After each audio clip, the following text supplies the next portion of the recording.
और आपने भी ये नहीं कहा कि बड़ा गांव में आप क्यों नहीं घुस सकते, आपने भी नहीं रोका। तो जो नियम बड़ा गांव के लिए है वही नियम कल्याण बिघा के लिए भी है। ये अलग नियम का है, बता रहे हैं। मुझे क्या दीजिए सर, कल्याण बिघा में हम क्यों नहीं जा सकते ये बता दीजिए, और कुछ नहीं। हमको लिख के दे दीजिए। आपकी बात का जवाब एज पर ला सर, ये एसेस करना हमारी ड्यूटी भी है, रिस्पॉन्सिबिलिटी भी है, और ये मेरा पावर भी है। ठीक है कि जो सुरक्षित कार्यक्रम आपने हमें घोषित दिया है, लिख करके भी दिया, जिसकी अनुमति भी प्रशासन ने दी है आपको, कि वो सही तरीके से संपन्न हो, आपका सही रूट जो है वो निर्धारित हो जी, और सुरक्षित जो है सारा कार्यक्रम हो सर। आप तो प्लीज आपके सहयोग के लिए धन्यवाद सर। बस किस कानून के तहत आप हमको कल्याण बिघा जाने के लिए रोक रहे हो, लिख के दे दीजिए। मैं क्या कह रहा हूँ, आप समझ लिख के दे दीजिए, समझ लीजिए, लिख के दीजिएगा ना। आपने फिर वहाँ क्यों लिखा था, फिर जैसे श्रम कल्याण में आपने परमिशन दिया, या सभा है वहाँ। हाँ तो सभा है तो आप वही करिए ना। तो क्या है, आप पीछे का आप नहीं रोक दीजिएगा,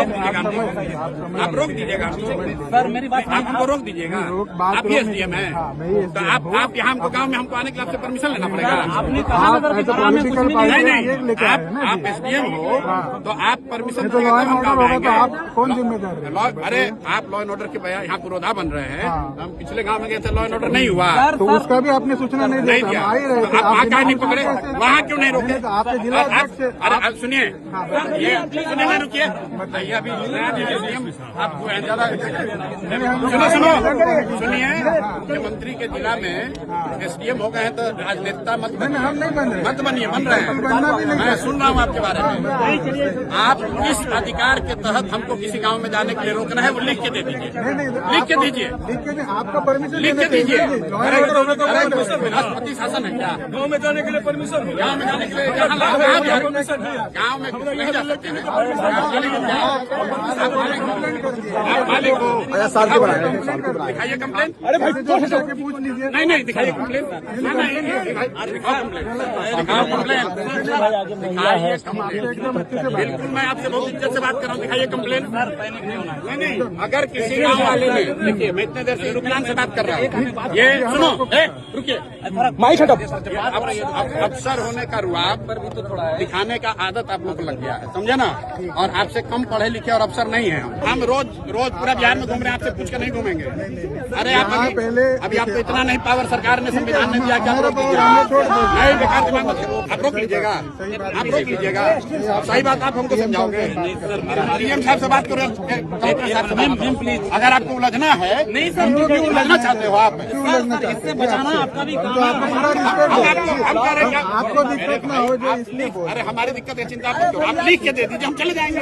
तो जो मांग रहे हैं वही कीजिए ना। लिख के दीजिए, कहाँ चीज कर लिख रहे के हैं दीजिए, हम लोग? लिख के दीजिए, तो कर रहे हैं, अकेले भी हम चल जाएंगे। नहीं कोई नहीं बात, पीछे हो जाइए, हम आप काम कर रहे हैं, हम छोड़ देंगे, कोई नहीं बात। आप दीजिए हमारे, आप लोगों को बुला के धमकी देते हो, धमकी दोगे? नहीं, मतलब एसडीएम है, आप लोगों को बुला के पॉलिटिशियन बनना चाहते हैं भैया? आप लोगों को बुला के धमकी ले रहे हो?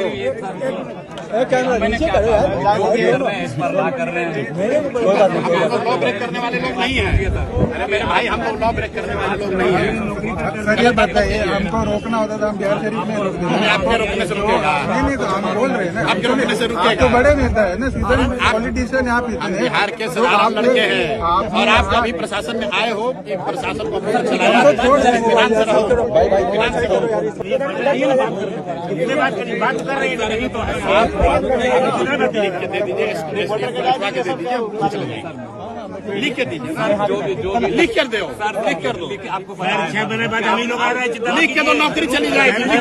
कानून बात कर रहे हैं, लिख के दीजिए। तो आप नेता, हम थोड़ी कुछ ना, अरे भाई आप लिख के दीजिए, क्यों नहीं जा सकते? भैया किस कानून के तहत रोक रहे हैं?